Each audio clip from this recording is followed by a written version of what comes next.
Ay parang napakamarunong ng ipinagdasal mo ka. Ang lalim ng butong hininga mo.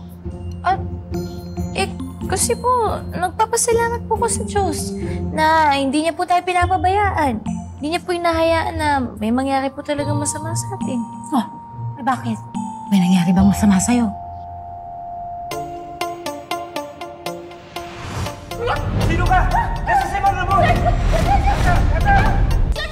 Anong gusto mo? Daanin natin sa santong dasalan o sa santong paspasan? Wala po, Nay. Okay lang po ako. Tsaka, hindi naman po ako papabayaan ni Sir Francis. Ay buti naman at may tiwala ka sa amo mo. Pero anak, iba yung nagtitiwala sa kinikilig. Hala, Nay. Hindi po ako kinikilig, no? Salamat lang.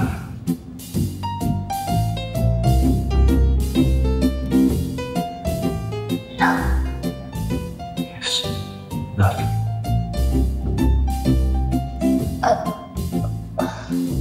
Wala yan. Love. Po yun.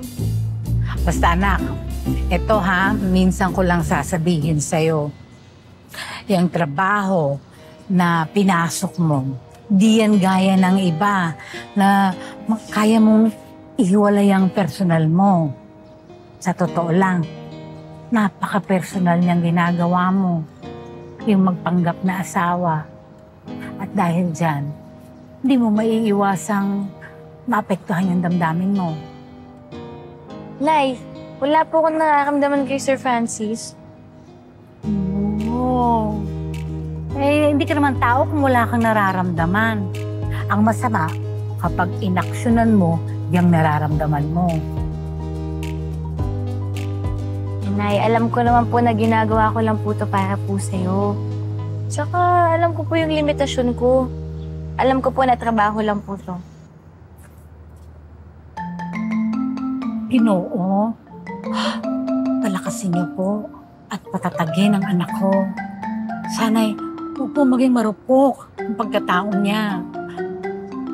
Nay? Huwag na maingay, seryoso. Diyos ko, alam kong kayo lang po ang makakaligtas sa anak ko. Huwag niyo po siyang gawing marupok.